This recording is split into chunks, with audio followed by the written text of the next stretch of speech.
Krakoa is a mutant island that feeds off the energy of other mutants. Professor X teams up with Magneto and Moira McTaggart, who turns out to be a mutant herself, and establish Krakoa as a homeland for mutants. It doesn't last. What happened? Let me explain. In the beginning, Krakoa is a mindless monster. The X-Men receive a distress from an island in the Pacific and investigate. Only Cyclops returns.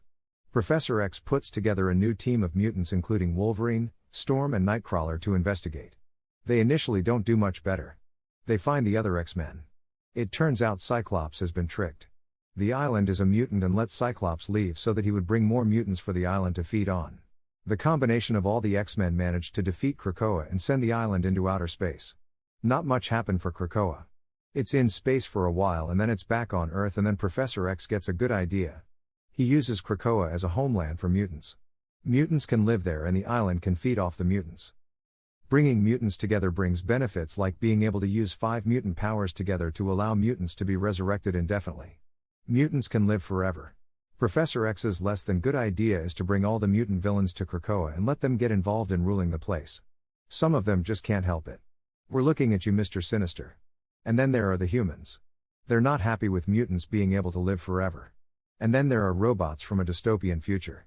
During a big party called the Hellfire Gala, it's like the Met Gala, but in comics, Krakoa is attacked. The Sentinels wipe out loads of mutants. Professor X is forced to make all the mutants walk through a portal. He thinks to safety. And then he is told they are being sent to their doom. Some mutants resist. The fight is on. There is time travel, space travel, and multiverse travel. Cyclops is arrested. There are lots of fights. Professor X does some bad things. He takes out mutants who trust him. He informs to the enemy to supposedly save mutants. Some mutants like Wolverine aren't so sure. They are looking to take out a big piece of Professor X. But enough about Professor X. What happened to Krakoa? The island is initially occupied by Sentinels. Then a war breaks out between Wolverine and Sabretooth.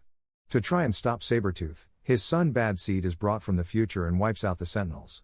When the dust clears and the heroes return to Krakoa, the mutants sent away by Professor X are back.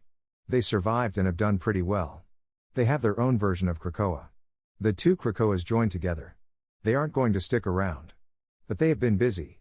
In the 15 years they have lived in the White Hot Room, they have managed to resurrect all mutants. Krakoa isn't going to be the mutant island anymore. It turns out the mutants have been exploiting Krakoa. By making Krakoa their home, they have shortened its lifespan. Now, Krakoa exists with a huge number of mutants in the White Hot Room. The mutants don't have an island anymore, Professor X is in a coma and humans aren't too happy about the mutants. But maybe in the future mutants can be happy. Thanks for watching. Like and subscribe for more Explain to Me.